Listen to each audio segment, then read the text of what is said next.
We are back. The lockdown sessions are back. Jonathan Hoban, psychotherapist, is back. I'm back. Jonathan, you took a bit of time out and you've done some moving, haven't you? So two quite big things during this COVID time. Absolutely, yeah. No, the moving was the fun part, especially getting a sofa through a window that's 3 floors up. We got it, and it was a South Londoner. I'll make note of that. That was the one that actually got it up through the window. So proud to be South. Excellent. From London. And you've got a sofa to sit on, which is great. Oh, it's great. Yeah, absolutely. And it's very, very comfortable. So it was definitely worth getting it through the window. I'll tell you that. Yeah. Now, people have been missing us. They've been missing you and your advice. And I've had a couple of messages from people and emails and all sorts saying, where are you? When's the next lockdown session coming back? So I think we should make this one count. We make every single lockdown session count. We're here for you. We talk about mental health issues that we know are bothering you out there, and stuff that's floating around that is really affecting us all. So we try and touch on things that will be useful and help you through some tough times. We're going to launch in with a big one because we're going to start with grief. It's a discussion that you and I have wanted to have for a long time. This is probably the best time to do that because, of course, the numbers are coming in on a daily basis. The grief that people are feeling is immense. The deaths are real. The impact on all of these emotions is very, very real.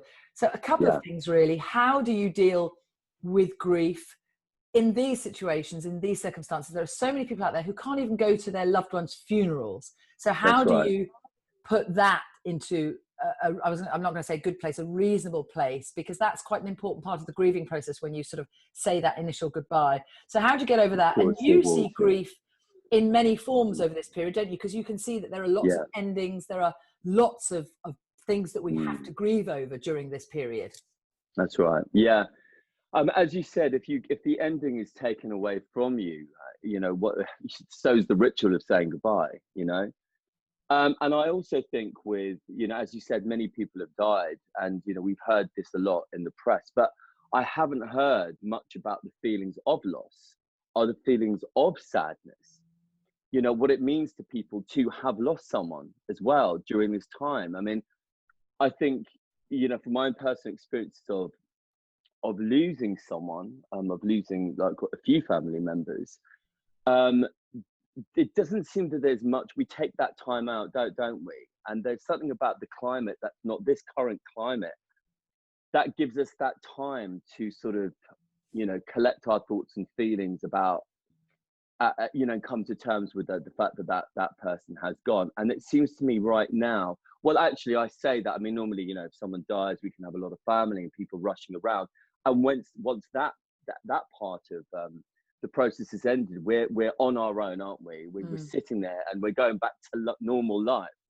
And that's when it really hits. And I've just found there's so much, I can't even imagine what it must be like for people, because there's so many distractions right now happening around us that's almost taking away from that.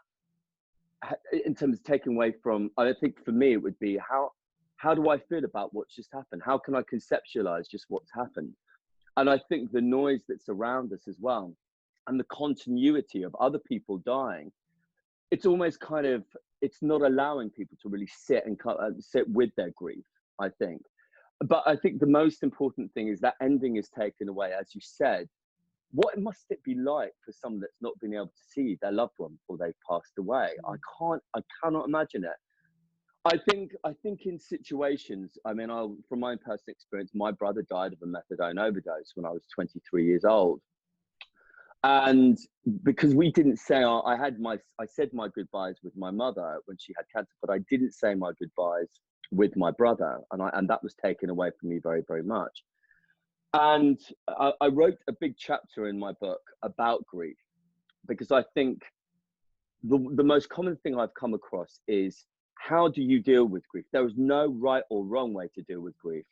We've got the grieving process, the stages of grief that people say, of course, denial, sadness, anger, loss, bargaining, and all of that, But essentially, it doesn't happen in that order. I think for me, there we go. Yes. It is. That's the book. This is Jonathan's book. So you've got a grief chapter in here, which I have. tells people that there are steps. You do exercises and different things in this book.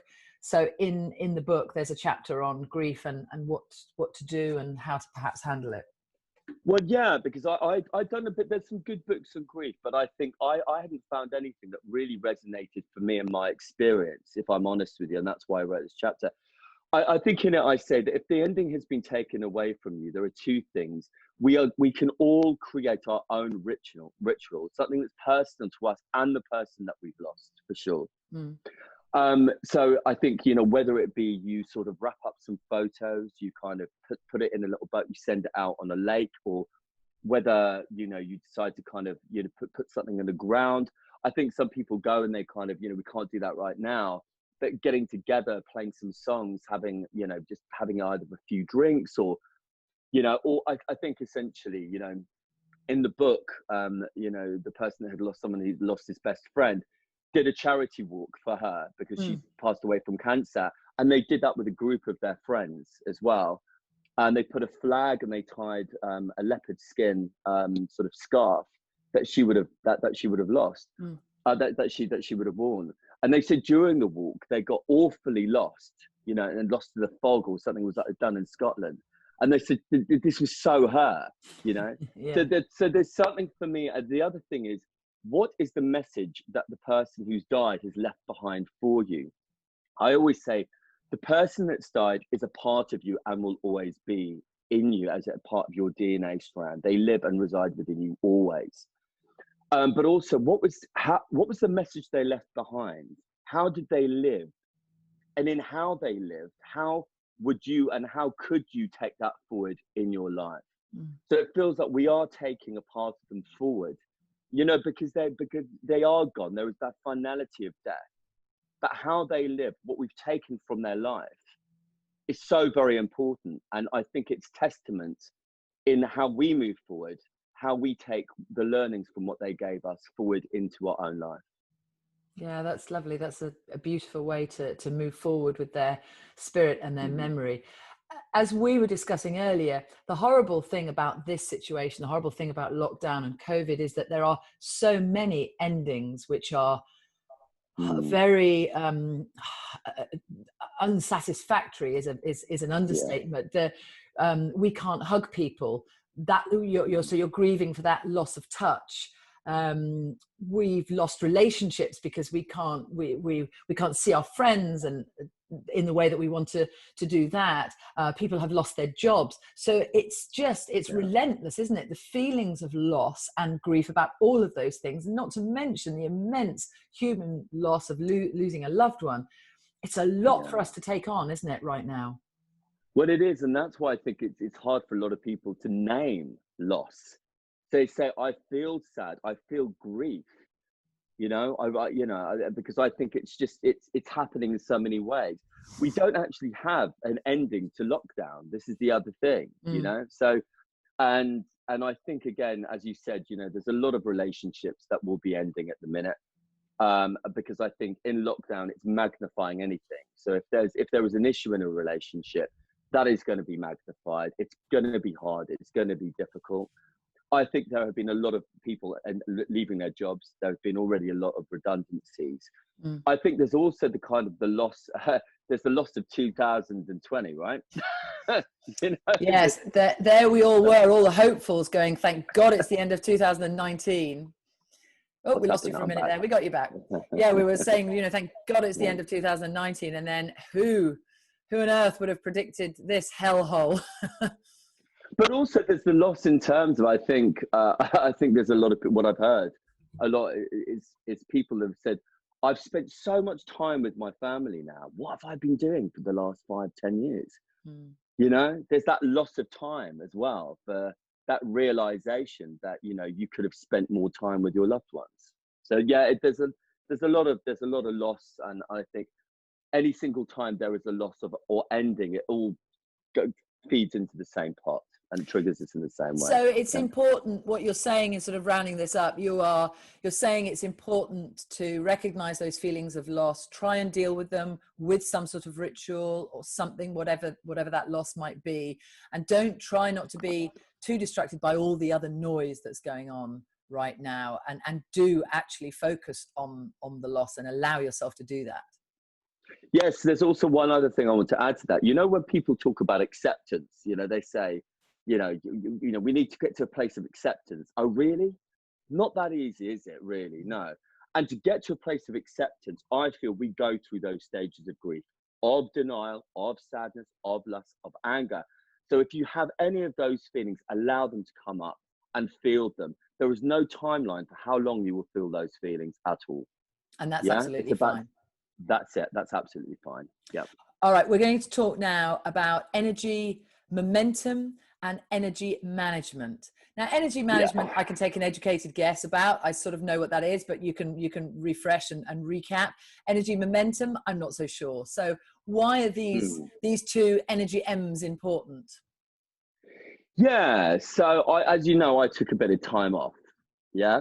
Yeah. Because my energy nosedived. You know, I'd moved into a new place. But also the 9 weeks previous had been really, really full on. And I love my job very, very much. But what I'm guilty of is I give too much. You know, I'm not a sit back therapist. I'm someone that really gives a lot of myself. I want to give the best to my clients, absolutely. And I lost an element of focus of how much energy I needed to hold back for me. So there were things that I stopped doing. So there's two things. One, we talked about in an early lockdown session about the way that we conserve food. We need to conserve energy. If we don't have energy, it becomes near impossible to manage your feelings. And I think a lot of people are noticing they're feeling very lethargic right now. You know, as you said, there's a lot of things we have a lot of feelings about. You know, there's a lot of protest. There's a lot of very high emotion. And if you're someone that's quite sensitive and quite empathic, you pick up on these energies. And whether, you know, I'm not getting into what's right and what's wrong. I think the causes that are being protested for are all absolutely valid. But it creates a very kind of visceral kind of feeling of anguish, of anger, of injustice, of frustration. And on some level, we all do pick up on that. So I think, again, with conversations we have with friends, if someone wants to launch into something in terms of what's going on with them, and we've already given lots to our family, we've dealt with our kids, we've been, that whole thing of like, I've now got to be a teacher for my kids and all the other stuff going on. And we think, now I'm going to give, I'm going to talk to someone, and it's great to give. But at the end of it, if you've lost just that kind of little bit of energy that you're going to need the next day, you have to be able to calculate it. You really do. Yeah. So I said there was, I use a creative visualization of a battery. And in any intervention you have throughout your day, just imagine whether that intervention with someone or exercise that you do, or whatever it is that you do throughout the structure of your day, does it energize or de-energize you? So where I took the eye off the ball is I do walking with clients, I do walking, doing sessions on the phone, but I stopped walking for me. I stopped going out, telling everyone else to do it. I stopped doing it. That was the thing. And I needed 3 days to a week to kind of just go, because it re-energizes me. Walking in nature allowed me to process my thoughts and feelings, of which I had a lot coming up. You know, that I need, with everything that's going on, I needed to process my thoughts and feelings also. But as I said, I forgot to do the very thing that I needed to do for me. Along with singing, I do that for fun. These things are so important. And I came, you know, cropper of that one. If I don't take time to implement those things, you can very easily go into a bit of a tailspin. And I think also, I think at the beginning of this lockdown, where the whole world has been, quite frankly, mesmerized and caught in the headlights, not really knowing what's coming next. I think we were all a bit like greyhounds out of the block, weren't we? We're like, oh, we can deal with this. We can do this. Oh, lockdown, right? Coronavirus, virus. Wow, a virus, a pandemic.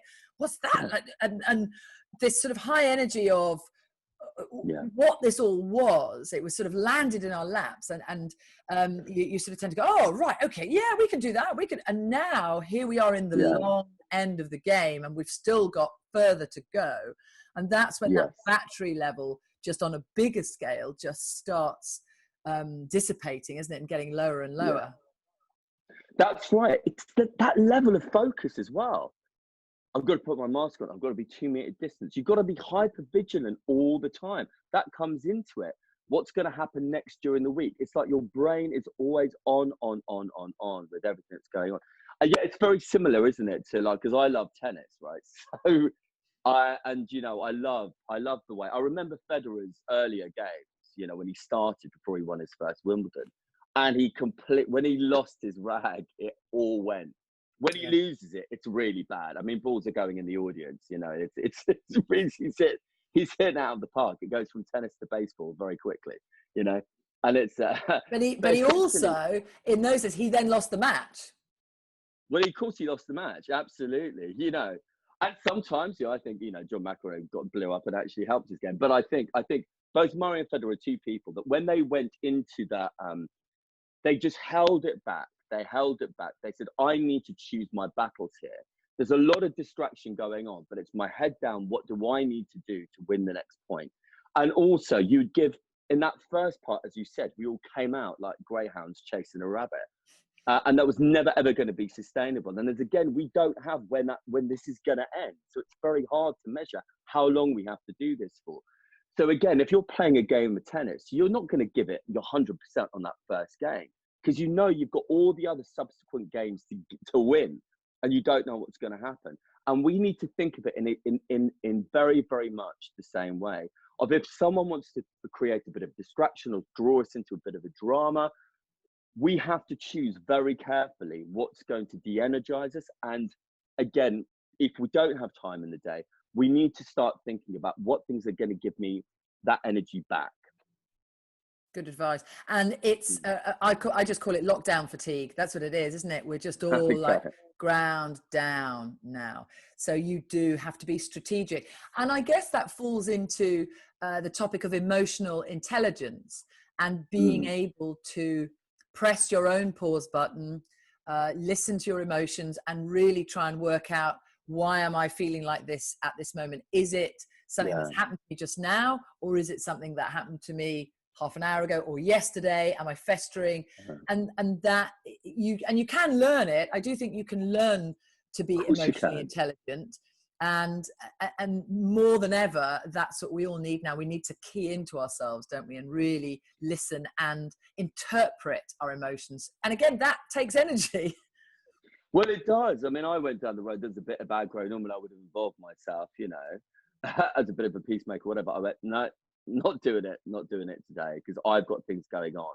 Selfish self-care comes back to that line, absolutely. But yeah, I mean, I do think you spoke about, we said lockdown fatigue. I mean, when we started doing this, we were naming it lockdown burnout, because when your adrenal glands, but literally they can't produce any more adrenaline. This is why people are starting to feel lethargic. They're starting to feel tired, because you're not producing that level of adrenaline that you were to begin with. We're having a bit of an adrenal crash at the minute. Interesting. Healthy compartmentalization. Say it for me, please. Let's go with that. That's fine. Let's go with that. No. Yeah. Oh, I've lost it. Healthy Compartmentalization. Yes. Healthy compartmentalization. Putting things in boxes mentally. I'm quite good at that, I think, sometimes to my detriment, because there's a strategy, and there are the right things to box away and the wrong things to box away, aren't there? There are, yeah. I mean, I found myself actually being quite stoic. Stoicism, I've connected with stoicism. Who would have thought it? Because I've always been someone about, let's talk about our feelings, and absolutely. But sometimes, I mean, I learned this from my father. My father was in World War II. My uncle was in the Battle of Normandy. They were real gentlemen, but they came from a time of, you were told something and you did it. You didn't that was it, really. And we were taught exactly the same. You follow, if someone tells you to do something, you absolutely do it. My father was a wonderful man, but sometimes I could never know what he was thinking. And 4 kids and a lot going on. But I would see he would park some feelings. During this, there's something I've really taken from that, and I can understand from where he came from, probably at that time in World War II, why that's actually needed. So during this process, for instance, I've been giving him the advice, first and foremostly, know the feeling that you're feeling, whether it be anger, sadness, loss, whatever. But also, I think there's a time of, I just can't deal with that right now. I can't. Because again, to kind of connect with some emotions or feelings of sadness and loss, if I'm crying all day, that's going to take energy away that I need right now. It doesn't mean that you're not recognizing it. So that's healthy compartmentalization. Excuse me? Gesundheit. Bless you. Oh, that was a good one. So You know when you have a good sneeze? That was a good sneeze. Oh, nice. Fantastic. So you name the feeling before you compartmentalize it. Unhealthy compartmentalization is, I feel, during a part of lockdown where we come out of that big start to lockdown. So we're all kind of going, this is new. This is, you know, it was an awful time, but of course it's, you know, as I said, we're running after, you know, we're just on all the time. And then I think there came a time where everybody just didn't want to talk about COVID, right, at all. And I think everybody went into what I call a secondary denial without knowing it. And I think that is when a lot of frustration and anger was getting bottled. I think we all realized it. People were being a bit more snappy on the street, you know? Yeah. You could just feel it in the air. That is unhealthy compartmentalization.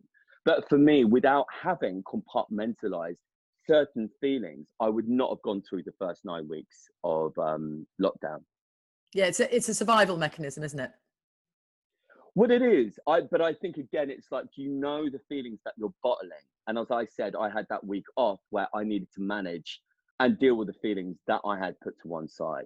And if people can't do that, if there are people who are on their own, or they don't have the support perhaps that you do or I do, where they can say, actually, I need 2 hours, or I need this, or I need that. Are there little things that they can do for themselves that isn't going to give them that sort of big, full, refreshing, okay, that's great, I've taken my 3 days? And are there little techniques and tools for people who are really, really under pressure and as I said, don't have the release? Yeah, it's that half an hour break. I know it doesn't seem that much, but it's enormous.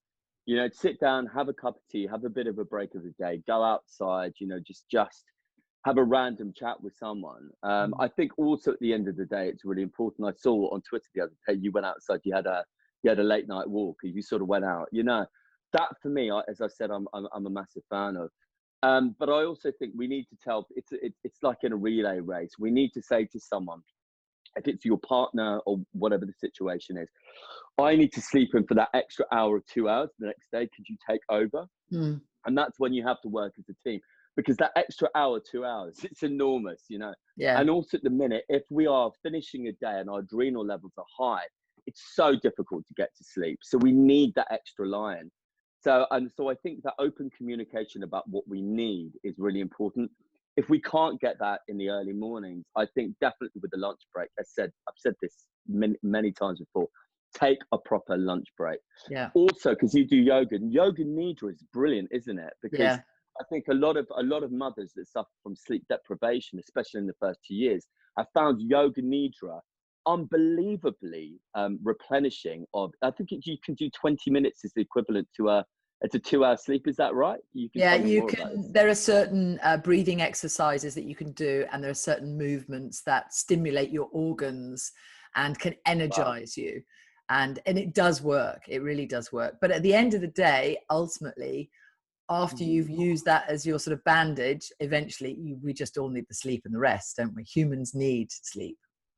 Sure, no, we do need sleep. Yeah, absolutely. But I think you've got to play it's the little things you do each day. We're coming back to energy management again, aren't we? You know, because those things at the end of the day, if you manage those adrenal levels, because again, with energy momentum, hit a ball, high adrenaline, it's going to go in the net. You can't think strategically. Think about that. Literally think about I think this is the thing. Just I think everyone, if they can do this throughout the day, like you've got your energy battery, like on a stereo, you've got the wavelengths like that. Have a gauge in your body. We all know when adrenaline's kick in. Have a gauge and just try and keep it a bit more mid range. Yeah. And see at the end of the day what that gives you. Right, Jonathan, good to have you back. Good to talk to you again. We've covered lots of ground there. So energy momentum and energy management, really important, the managing of your energy. Grief is something that you have to let hold of, you have to let go of, you have to acknowledge it. And I like your idea that go through your own ritual, because so many people haven't been able to go to funerals and to grieve in the traditional way. Do something for yourself and really make that work for you, and just stay on top of this lockdown fatigue, everybody, and look after yourself. And it's all right. Jonathan says it's all right. We are allowed to be selfish when it comes to self-care. Jonathan, always good to talk to you. Another good Pleasure. lockdown session, and I hope it's been useful for people, and we'll be back soon. Bye-bye.